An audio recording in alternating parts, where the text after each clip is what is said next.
En wachno malita ahinya sama bende koro ing'iyo dongruok e weche mag somo jomoko ntiere CBC ka gwenge makono pod ging'iyo mano mar bedo koda klese be gibo chopo kuma nyithindo mamoko ma pacho ka nitiere.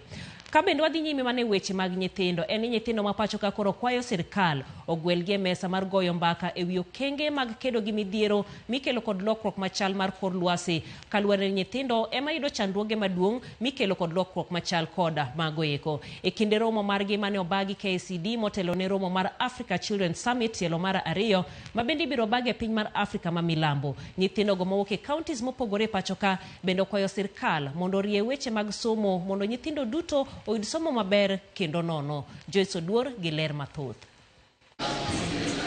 En romo manobagi KICD bore Nairobi. Nyithindo mawuok e counties mopogore opogore ne oromo ma en mar miyo gi thuolo mar chwalo duondgi maonge luoro e wi midhiero magikale motelo ne romo mar nyithi Afrika kata Africa Children Summit mibiro bagi e piny Afrika ma milambo dwe mar 4 higani. The main Africa Children Summit 2025 is going to be happening in South Africa from the 4th to 7th of April. The theme this time is seen, heard and engaged in education.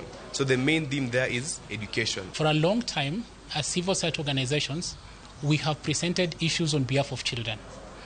But over time, we have come to shift that towards ensuring that we empower children to present their own issues. E kinde romono, nyithindo ochwalo ywak margi e wi achiedh nade mathoth magikale mikelo kod lokruok chal mar kor lwasi mosebedo ka kelo oula kod oro e gwenge mamoko ma pacho ka mosemiyo moko kuomgi yudo pek kadhi e skul.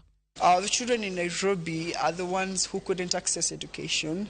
They're the ones who slept out there in the cold. They didn't have anything to eat and all. And when it comes to drought, it's we who face malnutrition. Inafanya watoto wasiendelee na masomo juu wengine hatakuwa na uniform, vitabu, yani hizo school requirements. Yeah, zitakuwa zimeoshwa na maji. Kaka yorno mar kedo gi lokruok chal mar kor lwasi, nyithindo matindo wacho ni gisewuok oko giwegi mar neno ni girito alwora, to kata kamano gikwayo sirikal mondo ogwelgi e kinde ma igoyo mbaka mag kedo gi lokruok chal mar kor lwasi. I saw children littering rubbish around, but when I started writing posters and sticking, it has helped them know how to take care of the environment, and they should be responsible. While you guys are trying to mitigate climate change, give us a seat on the table.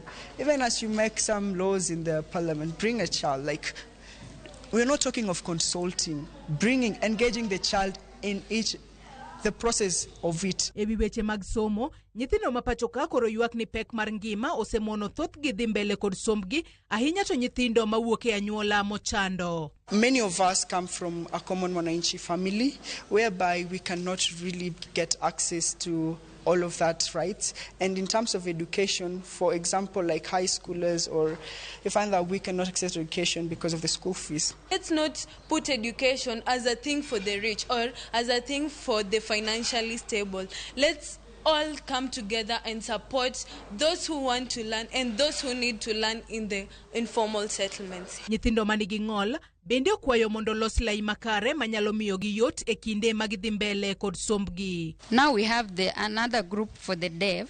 These people, they can see well, they can read well. Now these people can be made comfortable by making sure that there is an interpreter there. Kuom mano, gikwayo sirikal ahinya to jod bura mochung'ne loso kod kalo chike e pachoka mondo los chike motegno manyalo miyo inywando e agulu achiel omenda duto ma ichiwo kaka basari mag siro weche mag somo. Our government should sit down and work on a framework making a law on a free compulsory education. That's the first step that it will clearly mitigate all the pressing issues that we have in child protection. Romono ne okelo kanyakla nyithindo moheo 100 ma yawuoyi kaachiel kod manyiri manie kind higni 7 kadhi malo mawuok e counties 25 ma pacho ka nyithindo mamoko ne yudo thuolo mar luwo chenro no ka okalo e yor mbui. Joyce Oduor, Ramogi TV, Nairobi. Komachiele